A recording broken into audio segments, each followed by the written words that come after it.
Alright, new unit, and we are going to start with reviewing something first before we start our new unit. So just to give you a little preview that this unit we are in is called Similar Triangles, but in order to do similar triangles, to understand the concepts, we need to go back and review these two concepts right here of ratios and proportions.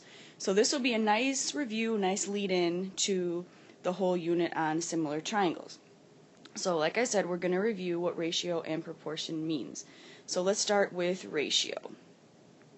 Okay, a ratio, in case you forgot, is a comparison of two numbers. And the comparison of two numbers is usually in a fraction, or it can be in a colon. So you can either have it as A over B, so like 2 over 3, or you can write it as A colon B, like 2 to 3. So that's the ratio. Make sure that if you do put it in this fraction here, you want to make sure that we always reduce it. Okay, and I'll show you that example in a minute. But ratios are always reduced in their simplest form. So when you're doing this for any work, make sure that you reduce it or you would get some points off. So let's look and see what an example might be of a ratio, asking you to set a ratio up.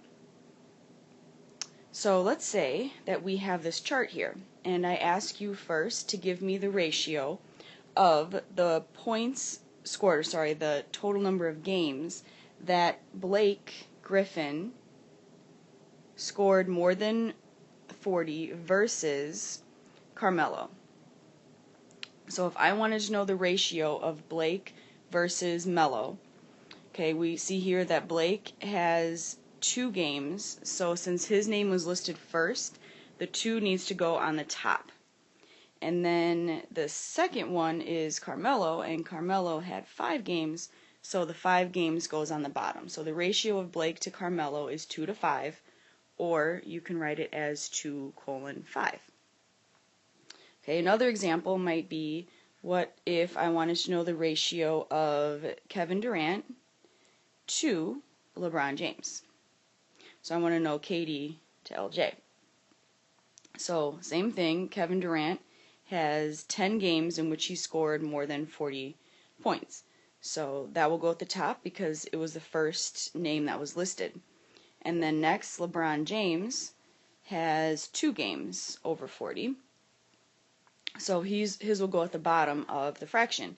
And again, I told you have to reduce this. So when you reduce this, we're going to divide by 2, which would give us 5 over 1, or 5 to 1.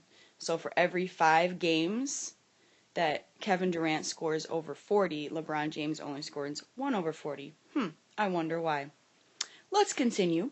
So we are going to go to the next example, which is talking about proportions. So our second vocabulary word, just to review real quick, is proportions. Okay, in proportions, instead of comparing two numbers, you are going to compare two fractions. So a proportion is a comparison of two fractions, or a comparison of two ratios. Okay, so that's basically what we're doing, is we're comparing two ratios or setting two fractions equal to each other. So in case you remember this is probably way back from like Algebra 1, but a proportion looks like this. So you have one fraction, A over B, that we explained earlier, like a ratio, and it's set equal to another fraction. They're going to use the letter C over D. So to solve this, what we need to review, if we have something like this, is we need to review what cross multiplication is. So in order to solve this, we are going to cross multiply. So I'm going to show you a couple examples of how we're going to cross multiply. I'm not going to show you everything because there are some examples I want you to try to think about on your own, but I'll give you a couple to start. So let's do one example right here just so we can see with the formula. So let's say that I gave you the example of 3 over 10 is equal to x over 25, and I want you to figure out what x is. So in this situation, going back and trying to review what cross multiplication is. I'm saying cross, it means that you're going to multiply in a cross fashion, like an X fashion. So you're going to multiply, it doesn't matter which way, I'm going to go to the X first. I always like to multiply my X first. You're going to multiply cross this way, 10 times X, which is 10X. And you'll set it equal to the other direction of 3 times 25, which is 75. So you're going to set them equal. Don't make a new fraction.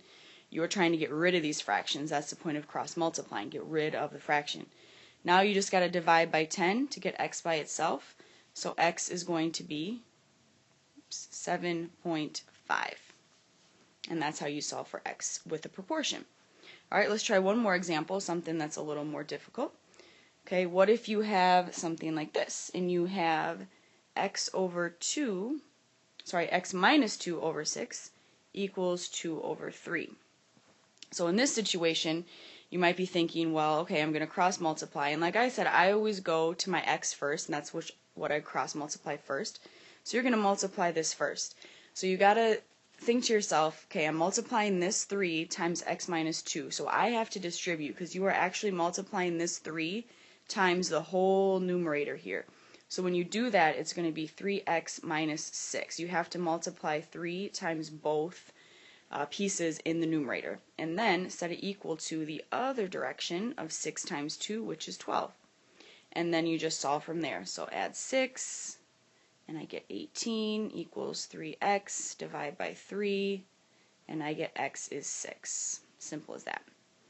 Okay, lastly, let's take a look at a word problem in which you have to set up a proportion to help you. Now, hopefully this, again, is review, and this won't be too difficult.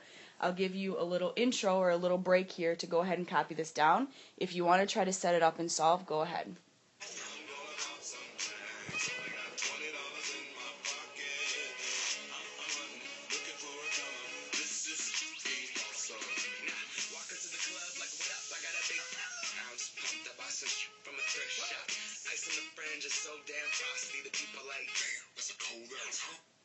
Alright, let's take a look at how we would set this up. So again, we're using a proportion, so you want to think to yourself that we're going to have something that looks like this.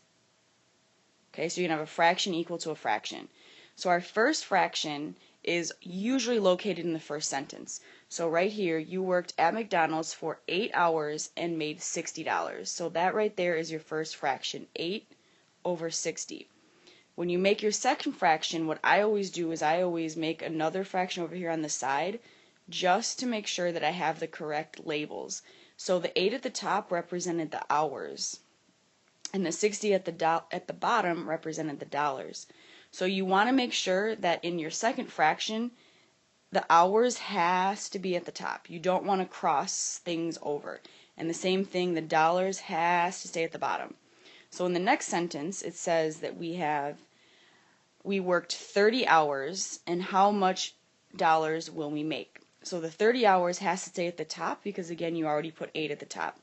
And then at the bottom, you would put your x because that's what you're trying to figure out. And then from there, you just cross multiply and solve. So again, I'll do this first. 8x equals 60 times 30, which is 1,800. And then divide by 8, and you have $225. So that would tell you how much you would make if you worked 30 hours.